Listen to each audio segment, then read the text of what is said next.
Hello, what's up? Magandang umaga ulit sa inyo lahat mga kachidax. Welcome back ulit sa ating channel, Kachidax Farm TV. So for today's video mga kachidax ay nakita ko yung inahin ko na naglilimlim ay lumabas. Kaya titingnan natin, bibisitahin natin yung mga itlog niya. Gagawin naman natin ay mag-iilaw tayo ng manok. Pero hindi pa ngayon kasi maaga pa, maliwanag pa. Pero silipin natin yung itlog niya. So ayan mga kachidax, kung makikita nyo, hindi naman nabawasan yung itlog niya. 3, 6, 9, 12, 15.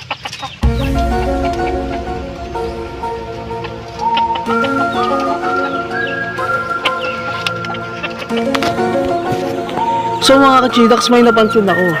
Kasi nung naglimlim siya, 15 lang talaga yung itlog niya. Pero ngayon, binilang ko, tingnan nyo, naging 16 siya. So ibig sabihin, nangitlog pa rin talaga siya. Effective talaga tong Gallimax. So bilangin natin talaga, 3, 6, 9, 12, 15, 16 talaga mga kachidax. Ang alam ko talaga, 15 lang to. Kaya pala, nung isang araw, nag-iingay pa rin yung mga manok dito na parang may nangingitlog. So kahit talaga naglilimlim na siya, ay nangingitlog pa rin siya mga kachidax, nadagdagan pa ng isa. So sabi ko nga sa inyo dati, yung pinakamaraming na itlog nung inahin ko na yun ay 18. 18, ganun, 16, umaabot talaga yung itlog niya. Nung isang araw lang, sabi ko, bakit 15 lang kaya? Pero baka yun lang yung kinain niya. Tapos ngayon, oh, tingnan nyo, nagulat ako, naging 16. So 3, 6, 9, 12, 16 talaga. 16 talaga mga kachidax. So ang galing talaga nung inahin ko. Grabe.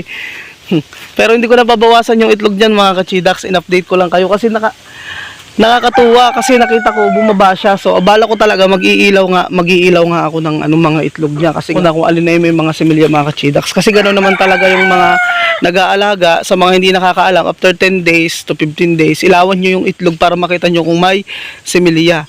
So tapos yun nga, nakita ko bakit nadagdagan ng isa. Wala namang ibang manok na nangingitlog dito kasi nga yung pugad area ko ay nasa kabila na.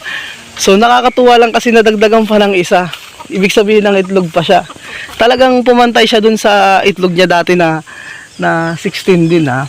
Pero siguro hanggang doon na lang siguro yung itlog niya, 16 lang. Kasi isang beses lang talaga ng itlog niya ng 18 piraso na itlog. Na itlog lang talaga niya. So parang yung mga pato ko noon, pinurga ko talaga sila ng Gallimax noon. Dumalaga pa lang, pinurga ko na kaya nakaitlog sila, 20 mahigit. O totoo yun, tingnan nyo dun sa old vlog ko mga kachidax. Ang dami kong pato na kahit pa sabihin natin na baka dalawa yung nangingitlog, pero hindi, isa lang talaga. Nakaabot lang talaga sila ng napakaraming itlog kasi nga, 4 silang inahin, tapos sunod-sunod silang mangitlog. Kung binilang ko yung itlog nila, nasa 80 plus, kaya talagang may nangitlog ng 20 plus doon. The best talaga yung Gallimax na pampaitlog mga kachidax. Gamitin nyo yung pagkain sa mga alaga nyong manok at alaga nyong pato. Hinihintay ko lang yung pato ko at gagawa ulit tayo ng pugad ng pato doon sa kabilang kulungan. Kasi doon na natin ilalagay yung pato mga kachidax.